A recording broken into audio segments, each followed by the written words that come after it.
ప్రశ్నాపత్రాల లీకులకు సంబంధించి లోక్సభలో anti paper leak బిల్లుకు ఆమోదం పడింది. వాయిస్ అవుట్ ముజువాణి ఓటుతో లోక్సభలో యాంటీ పేపర్ లీక్ బిల్పై ఆమోదం పడింది. పరీక్షల నిర్వహణ, పరీక్షల్లో సంస్కరణలు, పేపర్ లీక్ అయితే కఠిన చర్యలు, ఇవన్నీ కూడా ఈ బిల్లో రూపకల్పన జరిగిందన్నమాట. వీటికి సంబంధించిన అంశాలపైన ఇప్పుడు ఈ యాంటీ పేపర్ లీక్ బిల్లు లోక్సభలో పాస్ అయ్యి రాజ్యసభకు చేరుకుంది.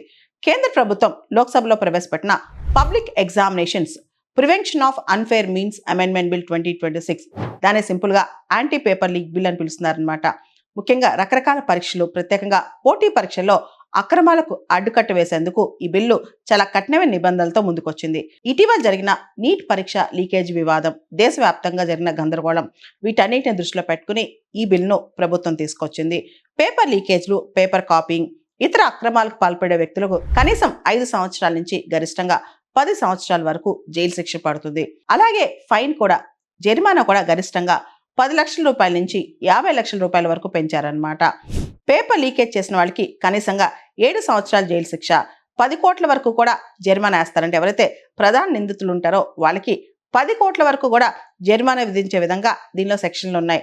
అక్రమాలకు పాల్పడినట్లు రుజువైతే కనుక సదరు నిందితులు లేదా సంస్థల ఆస్తులు కూడా జప్తు చేసే అధికారం ప్రభుత్వానికి ఉంటుందంట. పరీక్ష నిర్వహించే ఏజెన్సీ తప్పు చేస్తే కనుక 5 కోట్ల వరకు జరిమానా విధించడంతో పాటు ఆయా సంస్థలను 8 సంవత్సరాల పాటు బ్లాక్ లిస్ట్ లో కూడా పెడతారు. అంటే ఏదైతే సంస్థ పేపర్ లీకేజ్ కారణం అవుతుందో ఆ సంస్థ కనుక నిజంగా కారణం అయితే కనుక ఆ సంస్థని బ్లాక్ లిస్ట్ లో కూడా పెడతారనమాట. పేపర్ లీక్ కేసులను వేగంగా తేల్చడానికి ప్రతి రాష్ట్రంలో ప్రత్యేక ఫాస్ట్ ట్రాక్ కోర్ట్స్ కూడా ఏర్పాటు చేస్తారు. ఈ దిశగా ఈ బిల్లు ప్రామిస్ చేస్తుంది. దర్యాప్తు, పేపర్ లీకేజ్ సంబంధించిన ఇన్వెస్టిగేషన్ ఏదైతే ఉందో దర్యాప్తు 2 నెలల్లో అంటే 60 రోజుల లోపల పూర్తవుద్దంట.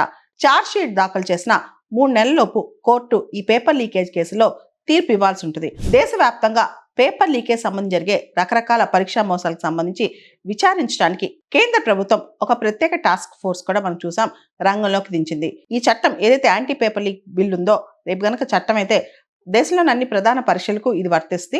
ముఖ్యంగా ప్రవేశ పరీక్షలు, కాంపిటేటివ్ ఎగ్జామ్స్ కి ఇది కీలకంగా వర్తిస్తుంది అనమాట. ఈ కొత్త బిల్లు ఏదైతే యాంటీ పేపర్ లీక్ బిల్ ఉందో దాదాపు ఈ బిల్లులో 15 రకాల నేరాలను, కొత్త నేరాలను చట్టవిరుద్ధమైన నేరాలుగా గుర్తించారనమాట.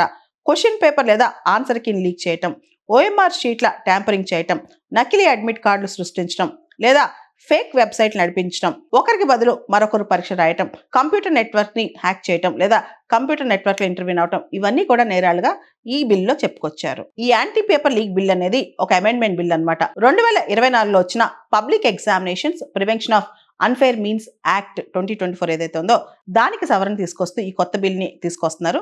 అంతేకాదు ఈ కొత్త బిల్ ఏదైతే తీసుకొస్తున్నారో ఇది కేంద్ర ప్రభుత్వం నిర్వహించే రకరకాల competitive exams, highest competitive exams, వీటన్నిటికీ అప్లై అవుతుంది.